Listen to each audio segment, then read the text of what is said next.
Daniel Toledo, advogado especializado em Direito Internacional, da Toledo e Advogados Associados. Daniel, querido, bom dia, seja bem-vindo mais uma vez. Bom dia, Pitoli, é um prazer estar aqui com você. Já vou começar com uma pergunta para você. Quanto mesmo estava o déficit público aí no mês passado? 58 bi só em fevereiro. Então, ainda temos, se estava em fevereiro, ainda temos 10 meses. Nós vamos chegar ao quê? A meio tri no final do ano? Já estão falando em 1 trilhão. Então, é um PIB, né? Vai ser um PIB esse ano de déficit. Nós vamos ter que criar 2 países para sustentar um. Tá bacana, tá no caminho certo. Daniel, e os caras estão comprando os votos sem a certeza de que terá. O governo está comprando sem ter a certeza de que terá o voto. E tomara que não tenha, Pitoli. Honestamente, eu espero que não tenha, porque tem muita coisa aí que precisa ser barrada, tem muito veto que precisa ser reformado, precisa ser derrubado. Eu de verdade mesmo espero que não tenha, porque aí o desgoverno começa a entender que a coisa não funciona assim, ou não deveria funcionar assim, né? Na base da compra, e sim no interesse público, que a gente realmente está fazendo. E só lembrar, né, que esse déficit ele vai sair de algum lugar, ele vai sair do bolso de alguém. Possivelmente o meu, o seu, porque quem paga essa conta Sim. aí é a classe média, né? O mais pobre ele acaba não participando tanto aí dessa questão tributária. O mais rico ele tem grandes escritórios de contabilidade e tributaristas que conseguem fazer aí legalmente os artifícios para pagar menos. Então sobra para a gente pagar essa conta, essa é a realidade. Perfeita a tua análise, porque é o nosso imposto. Você acha que a emenda, 5 bi de emendas, não, 5 bi do seu dinheiro, né, do seu suor que está indo para comprar voto de parlamentar. Que vai votar contra o seu interesse. Exatamente. É igual o fundo partidário do Brasil, Daniel, que a gente vê o PCO fazendo viagem para Dubai, Partido da Causa Operária, fazendo viagem para Dubai usando o dinheiro do fundo partidário. Tá bom, de onde vem esse dinheiro? Do meu imposto. Quer dizer, eu não quero financiar a viagem do PCO para Dubai, mas eu financio a viagem do PCO para Dubai, Daniel. Sem a opção de sequer questionar. E mais legal ainda, Pitoli, é que ontem à noite eu estava assistindo televisão e aí sabe quando você vai passando assim pelos canais? Vem um canal brasileiro, aí eu estava olhando lá o canal brasileiro. Boulos está em primeiro lugar para a Prefeitura de São Paulo. Boulos! É inacreditável, é inacreditável. Daniel, antes da gente falar do tema central da tua vinda para cá hoje, eu queria ouvi-lo até para a gente contar para o brasileiro essa relação das plataformas que serão ouvidas no Congresso americano e dentre elas agora o Rumble. Rumble que deixou o Brasil porque não aceitou as condições impostas, né, da censura solicitada à plataforma. Isso pode trazer consequência para aquelas Big Techs ou para aqueles que ainda não se posicionaram, que ainda estão censurando. Elon Musk puxou essa fila, Rumble já está chegando. Virão outros junto com estes, Daniel? Eu acredito que sim, Pitoli, porque é o seguinte. Primeiro, nós tivemos aqui a questão do TikTok, né, que foi agora sancionado pelo presidente, foi colocado ali no meio vamos aprovar aqui ajuda para a Ucrânia e para Israel, mas nós queremos também aqui a questão do TikTok. O que eu acho certa a questão do TikTok, tá? Porque nós estamos passando muitas informações e se você for olhar ali, existem muitas outras informações intrínsecas ao TikTok, como comportamento, escolhas, lugares, onde essa juventude tá indo, tudo aquilo está ali dentro. Então, assim, você está passando isso para um país que, teoricamente, tem intenções de ter aí algum controle mundial e capacidade. Então, isso é realmente preocupante. Mas quando você fala na questão de vetar acesso ou alguma coisa nesse sentido, isso é mais preocupante ainda, né? A gente começa a preocupar aí com a questão da sua liberdade de falar alguma coisa, com o seu direito de externar alguma coisa. Então eu acredito que sim, mas eu acredito também que essas plataformas, e ontem até eu estava conversando com um amigo meu, ele falou uma coisa, eu não sei nem se isso é possível, tá? Mas ele trabalha com TI, foi isso que ele me disse, ele falou, Daniel, logo, logo, essas plataformas já vão vir com um roteador de VPN embutido nelas.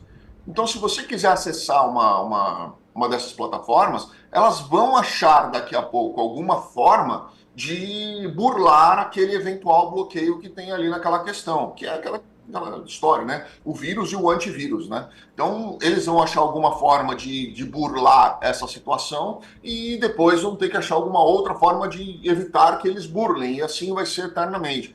Porque a gente tem percebido que muitos países têm, sim, colocado barreiras nessas redes sociais, Brasil inclusive, e que, obviamente, para essas plataformas não é interessante. Só para você ter ideia, ontem eu estava vendo o TikTok nos Estados Unidos, só nesse primeiro início de ano aqui, foram 20 bilhões de lucro para o TikTok só nos Estados Unidos, em marketing, venda de produtos, anúncios de produtos e tudo mais. Então, eles não querem perder esse tipo de coisa e eles vão achar alguma forma de movimentar isso daí, com certeza. 20 bilhões, Daniel? 20 bi de comércio. Meu Deus. É, Não vai largar esse comércio, filé. É. né? Não dá para você tirar isso. E não é interessante nem para os Estados Unidos deixar de fazer esse tipo de comércio, né? Você movimentar 20 bi em anúncios em uma plataforma, então você não está dando 20 bi para a plataforma, você está movimentando 20 bi de negócios ali, de vendas e anúncios e publicidade e produtos que foram vendidos. Não é interessante para ninguém parar esse tipo de coisa. Então eles vão achar alguma forma aí de entrar numa negociação, eles têm 12 meses agora, né, para poder vender para alguma americana, ou vender para alguma americana, vou colocar algum americano no controle dessa situação e vão se adequar a isso, porque não é interessante para ninguém perder isso daí, nem para os Estados Unidos, nem para eles. Agora, Daniel, essa ainda questão envolvendo o Rumble e essas plataformas do Congresso americano, ali não tem a moleza que tem por aqui. Ali ou é a verdade ou podem ter drásticas consequências, inclusive para o próprio Elon Musk, né? Sim, sem dúvida nenhuma, sem dúvida nenhuma. Pode ter drástica consequência para ele, com certeza absoluta. Mas o legal aqui é que você pode falar, né? Aqui você pode falar. Se você olhar, tem um ex-promotor que se chama Michael Popov. Acho que é Michael Popov. É Popov o sobrenome dele. O nome dele, eu não lembro, não sei se é Andrew Popov ou Michael Popov. Ele está fazendo uma análise hora a hora do julgamento do Trump.